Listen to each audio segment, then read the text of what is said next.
მოგესალმებით ქალბატონებო და ბატონებო. ან როგორც ამერიკაში იტყვიან ხოლმე hello. არელოდით რომ მე ამერიკელი ვარ. დღევანდელ გადაცემაში როგორც ყველა გადაცემაში ვისაუბრებთ საქართველოში ყველაზე ხმაურიან მოვლენებზე, სანამ არა მოგვეწურება საქართველოში მომხდარი თემები და მე გადავალთ მსოფლიოში მომხდარ თემებზე. დღევანდელი გადაცემა მინდა დავიწყო ბოდიშით. რითი მიშა, რითი? ვინ გაწამა? რამზან კადიროვმა? არა, ბაიკერებმა. არა, ბაიკერებს მოკლედ წინა ვიდეოში ძალიან ბევრი მოხვდათ ჩემგან, ხო და მე ერთმა ადამიანმა მომწერა, რომ აქციაზე ვინც ვიყავითო 90% რეალურად ბაიკერები ვიყავითო და რატომ მოგხვდაო ყველაზე მეტიო და რომ დავფიქრდი მეთქი. კაი ჯანდაბას ხო, კარგი ხალხი ყოფილხართ, რომ ეგრე ადეკვატურად მომწერეთ და არ დამიწყეთ, რომ მიშა შენ რა თქვი ბაიკერებზე, სად გნახო ძმა და რაღაცა ეგეთები. ასე რომ ბოდიში მეგობრებო თუ გაწყენეთ და მადლობა ადეკვატურობისთვის, ამ ყველაფერს ვაფასებ. ასე რომ ესე გავაგრძელოთ ურთიერთობა ყველასთან, თორე ერთი წელია ყველა მიდგება მტრულად, რომ მიშა შენ ბიჭო სადაც გნახავ. როგორ ვერ ვნახავ ვინმე არ ვიცი, მაგრამ რა ვუყოთ. მოკლედ ბაიკერებს მადლობა ადეკვატურობისთვის, რომ გამიგეთ, რომ ხუმრობა იყო ეს ყველაფერი რეალურად და ეგა არა. დღეს მოკლედ მძიმე თემა გვაქვს განსახილველი, ვსაუბრობთ ერთ-ერთი ახალგაზრდა ლამაზი მშვენიერი გოგოს წამებაზე, ასე რომ მე მინდა მაინც განწყობა შეგიქმნათ, იმიტომ რომ ესე მძიმე თემას ესე უხასიათოდ ვერ შევხვდებით. იმიტომ რომ მე მაინც იუმორისტული კუთხით ვუყურებ ხოლმე ზოგადად მთელ ცხოვრებას და ყველა მომხდარ მოვლენას და მოდი მე მაინც მინდა ხასიათი შეგიქმნათ, ისევ ამ ვიდეოს გაჩვენებთ, რომელიც დღემდე პოპულარულია, კაცო, ხა წინა ვიდეოში კი გაჩვენეთ, მაგრამ მაინც ერთხელაც ვნახოთ.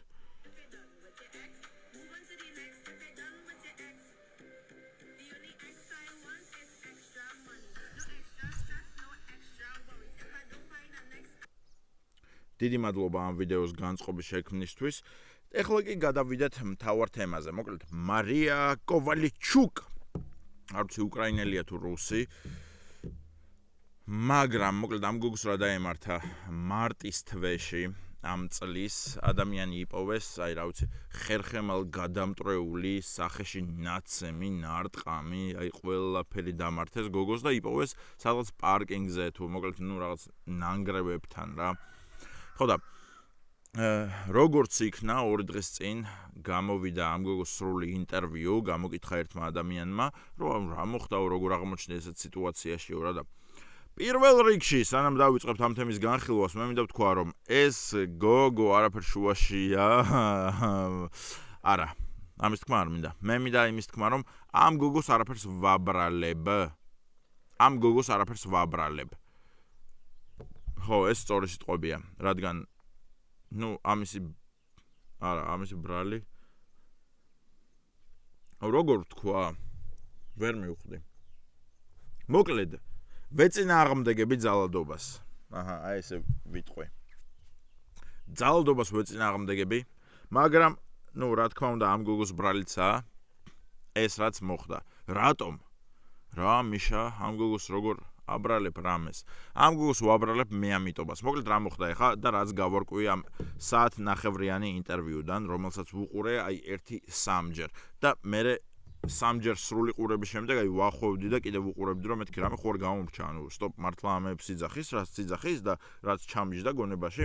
კი, მეგობრებო, მაგას იძახის, რომ მოკლედ ჩაულებრო წავიდა დუბაიში დასასვენებლად.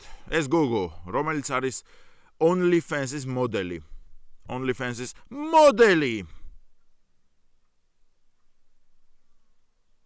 OnlyFans-ზე რა ხდება? უბრალოდ იხდიდა ადამიანი და ამ გახდაში ადამიანები ფულს უხდიდნენ. მაგრამ OnlyFans-ის მოდელობა არ ნიშნავს იმას, რომ შენ ფულის გამო ვიღაცას სხეულს მიჰყიდი. ნიშნავს მაგას? არ ნიშნავს. თუ მაგას ფიქრობ, თქვენ კაცები არ ხართ. მე კაცი ვარ და ასე რომ მაგას არ ვფიქრობ. OnlyFans-ის მოდელობა არის მოდელობა და სხეულის გაყიდვა საერთოდ შორსაა.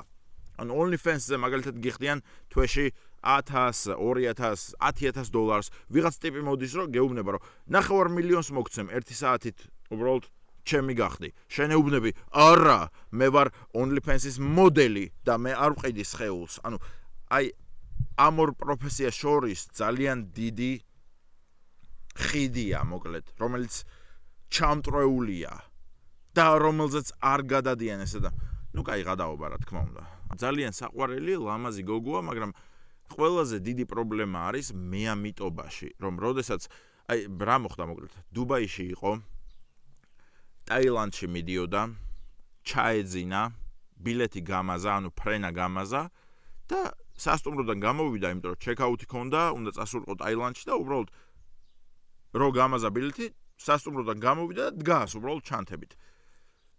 როგორც თვითონ იძახის, წინა დღეს გაიცნო ერთი კარგი ადამიანი, რომელთანაც უბრალოდ დამეგობრდა, უბრალოდ მეგობრული საუბრები ჰქონდათ და მეორე დღეს, როდესაც მარია ჩანთებით იდგა, ის ადამიანი შეხვდა შემთხვევით, მაგრამ თუ რეალობა გაინტერესებთ, სხვათა შორის ეს რეალობა დაფუძნებულია 0 ფაქტებზე, ეს რეალობა დაფუძნებულია მხოლოდ ჩემ გონებაზე.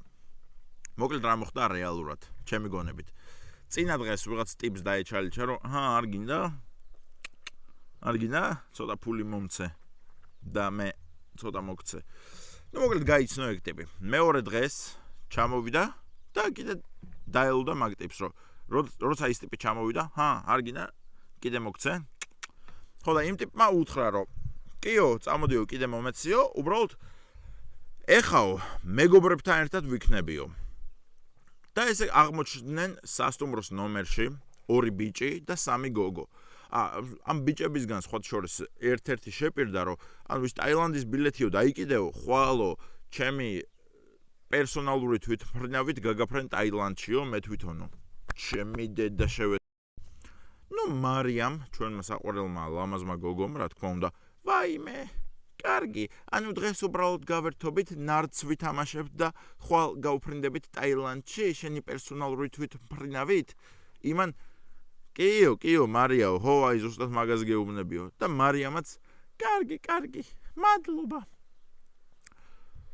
შემდეგ, როგორც მარია ჰყდება, ბიჭებმა დაიწყეს დალევა. არა, მოიცა. ბიჭებს ჯერ დალევა არ დაუწყიათ, მარია როგორც ყვება, 24 საათი გაატარეს ერთად, 2 ბიჭმა და 3 გოგომ, ახალგაზრდებმა, ეს განა იმაზე მიდის საუბარი, რომ 80 და 90 წლის კაცები, რომლებსაც ერექციის ფუნქცია სრულად დაკარგული აქვს, არა, საუბარი მიდის 20-25 წლის ბიჭებზე.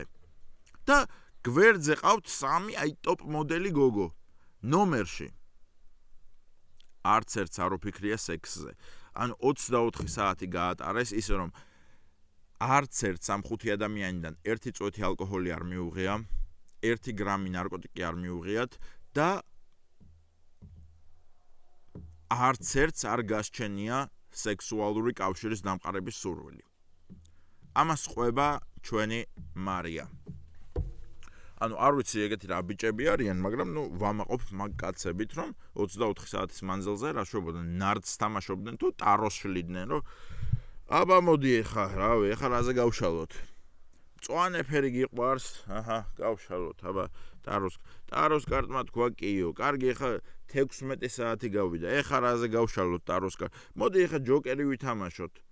მაგრამ ჯოკერს ვერ თამაშებდნენ, 5 ადამიანი იყო. გონიათ რომ რაღაც ყლევები არა მეგობრებო, ამას ყვება ყველაფერს მარია, რომ 5 ადამიანი ახალგაზრდები იყვნენ ერთ ოთახში, ერთ ნომერში და არც ერთს გასჩენია, არც ალკოჰოლის დალევის სურვილი, არც რამის მიღების სურვილი, არც სექსის სურვილი. რა უყოთ ხა? 5-ვე კარგი ადამიანი შეიკრება. მაგრამ მეორე დღე გათენდა და მეორე დღეს სამწუხაროდ ბიჭებმა დაიწყეს ალკოჰოლის მიღება. ეხლა თქვენი კითხავთ, კი, მაგრამ მარიაც სვამდა? რას ლაპარაკობთ? 4 ადამიანი სვამდა, 2 გოგო, 2 ბიჭი სვამდა, მაგრამ ჩვენი მარია იჯდა ცალკე. ჩვენი მარია არაფერს ეკარებოდა. და როდესაც ადამიანებმა ალკოჰოლის მიღება დაიწყეს, ისინი გადაიქცნენ აგრესიულ ცხოველებად. მანამდე არ იყვნენ ცხოველები. ალკოჰოლმა გამოაღვიძა ეს სიცხოველე მათში. მათ დაუწყეს მარიას ზედმეტად ხელისკვრები, ზედმეტი შეხება და ერთ-ერთმა მათგანმა უთხრა მარიას, შენო ჩვენი საკუთრება ხარო და რასაც გვინდა იმას გიზამთო. მარიას თავიდან არ სჯეროდა. მე ისე ვახმოვანებ. რატომ დაითრია თამუნა ამონაშვილმა 2002 წლიანი რავჩიტირი და რატომ უყიდა ლექსენმა თავის შეყვარებულს ყვავილების დიდი ბუკეტი? რატომ იდო ამ ყვავილების ბუკეტში ერთი ხელოვნური ყვავილი? ნეტავ უთხრა თუ არა ლექსენმა თავის რჩეულს, რომ როდესაც ეს ხელოვნური ყვავილი გახმება, მაშინ გადამიყვარდებიო. იცოდა თუ არა ლექსენმა, რომ ეს ხელოვნური ყვავილი არასდროს გახმებოდა. ეს და სხვა ამბები იხილეთ დღეს მაესტროზე 23 საათსა და 12 წუთზე. მოკლედ, როდესაც დაიწყო ამ ხალხმა დალევა და ამ გოგოს მიმართ უხეშად მოქცევა და ფიზიკურად უხეშად შეხება, ამ გოგოს მიმართ, რომელიც შეგახსენებთ, რომ $5 ყიდის თავის საშოს დიდი ბოდიში, ანუ უბრალოდ რეალობაა, $5 შეგიძლიათ, აი $5 თუ გაგვთ ჯიბეში ზედმეტი. ამ $5 რა ვქნა 12 ლარად მოკლედ. ამ ჯიბე გამოიჩხრიკეთ, აი 12 ლარი შეკარით. ამ 12 ლარად რა ვქნა ახლა? 2 ცალი ქემელი ვიყიდო, 1 პარლამენტი ვიყიდო, 1 ორნახევრიანი ლუდი ვიყიდო, თუ აი მოდი ამ გოგოს ფუსის ვნახავ გახდილს. აჰა, მოდი ამას ვნახავ. და ნუ ეს გოგო რა თქმა უნდა ყველაფრის წინააღმდეგი იყო, ანუ ვიღაც ბიჭმაო ზედმეტად შემეხო ესე მხარზე მიკრა რა, რომელიც შეპირდა, რომ ხვალო ჩემი პერსონალური თვითმფრინავით გაგაფრენ ტაილანდშიო. და ნუ ეს ამ ილუზიებშია რა, ეს საცოდავი მე ამიტი გოგო, რომ ვაიმე ხვალ გამაფრენს თავისი პერსონალური თვითმფრინავით. კარგი. და ანუ თქვენ გონიათ, რომ მაგ ილუზიებშია გოგო, აყვა სასტუმროს ნომერში, ყველაფერში ეთანხმება და მე უცებ მხარზე დარტყმის გამო, ეს რას მიკეთებს უკაცრავად. ნუ მაგრამ ისეთ მდგომარეობამდე მიიყვანეს ეს გოგო, მოკლედ ანუ არ ვიცი მართლა ურტყეს თუ რა გააკეთეს ან რა უქნეს, რომ ეს გოგო გაიქცა სასტუმროდან. სასტუმროს ნომრიდან მოკლედ ადგა და გაიქცა რეალურად რა, ანუ რასაც გაქცევა ქვია, რომ всё, მე აქედან წავიდე რა, აქ უკვდები და უნდა გავიქცე აქედან. ეხლა მე გეკითხებით თქვენ. მოდი აი გამოკითხვა ჩავატაროთ, აი მაგალითად სასტუმროს ნომერში ხართ, ხვდებით რომ ადამიანები გკლავენ და ოთახიდან დააღწიეთ თავი ამ თქვენ მკვლელებს. რას ვაკეთებთ? აი 4 სავარაუდო ვარიანტი რომ ვთქვათ. პირველ რიგში პირველივე კარებზე ვაკაკუნებთ რომ help გამიღეთ, გთხოვთ, გამიღეთ, მიშველეთ. ეს პირველი ვარიანტი. მეორე ვარიანტი. ნუ პირველივე შემხვედრ ადამიანს ფეხებში უვარდებით, გთხოვ, მიშველე, მკლავენ, მიშველე. ეს მეორე ვარიანტი. მესამე ვარიანტი, ნუ ვინმეს ტელეფონს ვართმევთ, რომ გთხოვ, უცებ პოლიციაში დარეკე, მიშველეთ, მკლავენ. ისეთ რაღაცებს მიშვებიან, გთხოვთ, გადამარჩინეთ. ეს მესამე ვარიანტი. და მეოთხე ვარიანტი. ჩავდივართ სასტუმროში. ყველა ნომერს გავდივართ. იქ არ ვიცი ეგეთი რა სასტუმრო უნდა იყოს, რომ ერთი ადამიანიც არ შეგხვდეს გზაში, მაგრამ ამ ყველაფერს ჩავდივართ. გავრბივართ სასტუმროდან გვერდზე შენობაში, რომელიც მშენებარია, ანუ ნანგრევებია რა, ჯერჯერობით, ფეხსაცმლის გარეშე და ხალათით. და იქ ვიცდით.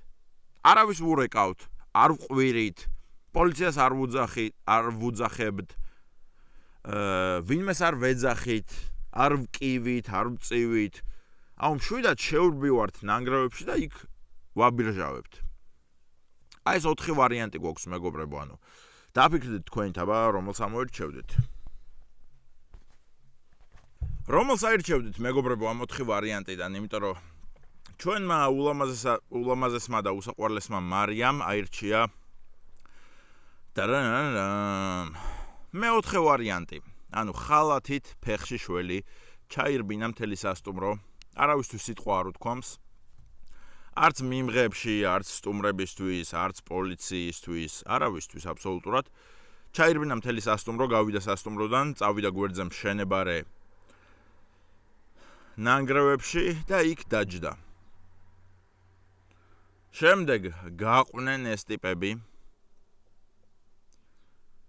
იქ კიდე მოუვიდათ რაღაც, მოდი ამაზე არ დავაკომენტარებ, იქ რა მოუვიდათ, იმიტომ რომ ეგ მართლა ჩემთაც ვერ ხვდები, იქ რა უნდა მომხდარიყო, მაგრამ ფაქტი ისაა, რომ შემდეგ მარია გადმოვარდა ამ მშენებარე ადგილიდან, ხერხემალი გაიტეხა, სახის ზულები ჩამტროებული და ამ შემდეგ რა, ძალიან მძიმედაა მარია. ეხლა დასკვნა აქედან. მარიას რამეს ვაბრალებთ? მე ამიტობის გარდა არაფერს. რა თქმა უნდა, ძალიან სამწუხარო ფაქტია. რა თქმა უნდა, არავის უსურვებ რომ ეს რამე მოუვიდეს, მაგრამ მე ამიტობას ვაბრალებთ თუ არა? 10-დან რამდენ ქულაზე? 10-დან 10. რადგან თუ ერთი დღის გაცნობილი ადამიანი გეუბნება, რომ წამო ჩემთან აუმყევი სასტუმროს ნომერში და ხვალ ჩემი პირადი თვითმფრინავით გაგიშვებ 2000 კილომეტრის მოშორებით, როდესაც ადამიანს არც იცნობ. ესე იგი ცოტა არ იყოს მიამიტი ხარ. ეხლა მარიას კიდე რას ვაბრალებთ? იმას რომ არ აღიარებს რასაც საქმიანობდა და იძახის რომ მე OnlyFans-ის მოდელი ვიყავი. მეგობრებო, ჩემო საყვარლებო, ლამაზებო, ვიცი რომ მართლა ბევრი ხართ OnlyFans-ის მოდელები, მაგრამ OnlyFans-ის მოდელობიდან ესკორტნიცობამდე ერთი ნაბიჯია რა, იმიტომ რომ როცა OnlyFans-ზე ღებულობ თვეში რაღაცა, რა ვიცი, 1000, 2000, 3000 დოლარს და ვიღაც ტიპი მოდის ერთი რომ მოდი სულ 1 საათი გაატარე ჩემთან და 50000 დოლარს მოგცემ, შენ ფიქრობ რომ ღადაო ბიჭო, 3 წლის სამუშაოს მაძლევს 1 საათში. მეგობრებო, მაგას თუ დათანხმდებით, მე მაშინ არ იწუწუნოთ რა, რომ იქ რაღაც კბილებს დაგამტრევენ, ხერხემალში გადაგტეხავენ და ასე შემდეგ. არ მოდის ეს საქმე და ეს ფული ესე მარტივად. რა გიყოთ მე და მე რატომ ბრალდება მე სექსიზმი, მე რატომ ბრალდება მე რომ ზედმეტად ბრუტალური ვარ. კი, ზედმეტად ბრუტალური ვარ, იმიტომ რომ ცხოვრებას ვიცნობ და რეალისტი ვარ. რომ ესე არ ხდება, რომ ვიღაცამ ახლა მომწეროს, რომ მიშა, წამოდი მწვადი შევწვათ. 20000 დოლარს გიხდი მწვადის შესაწვავად. მხოლოდ მე და შენ ვიქნებით. ცალკე სახლი მაქვს. იმაში ზემო ჩანგარში ცალკე სახლი მაქვს. წამოდი მე და შენ მწვადი შევწვათ. 20000 დოლარს გიხდი მწვადის შეწვაში. და მე რომ ამას დავთანხმდე, რომ კი, კარგი, წამოდი. ჩემთან მეგობრობა გინდა, ჩემთან ძმაკაცობა გინდა.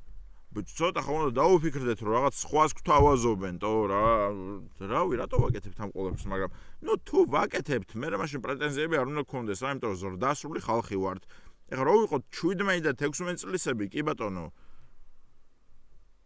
მოგვეტევება მე ამიტობა, მაგრამ როდესაც 25 წლისები ვართ, კარგით რა, 25 წლის ადამიანმა არ უნდა იცოდე, რომ თუ იმაში გეუბნებიან, რომ აი ხვალ ჩემი პირადი თვითმფრინავით გაგაფრენ, 40000 დოლარის იმას დავხარჯავ, ბენზინს, პილოტის მომსახურებას, მომსახურე პერსონალს, აბსოლუტურად ყველაფერს 40000 დოლარი დამიჯდება, ეს შენი გაფრენა.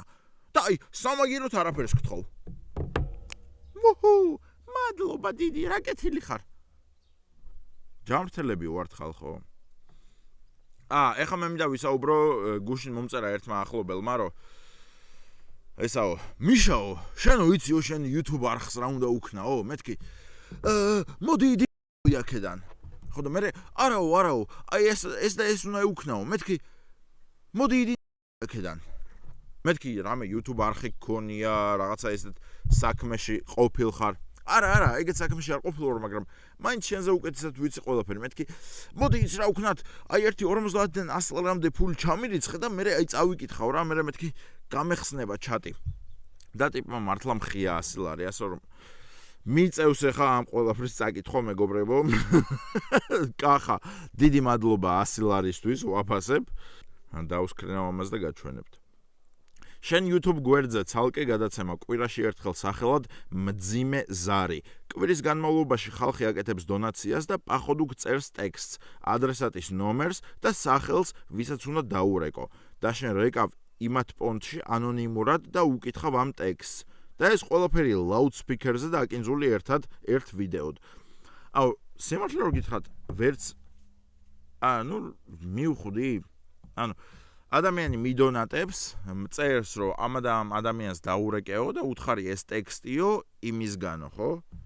რავი, უპრობლემოდ ხალხო, უბრალოდ, რავი, ერთი 100 ან 50 ლარი ვხიოთ რა.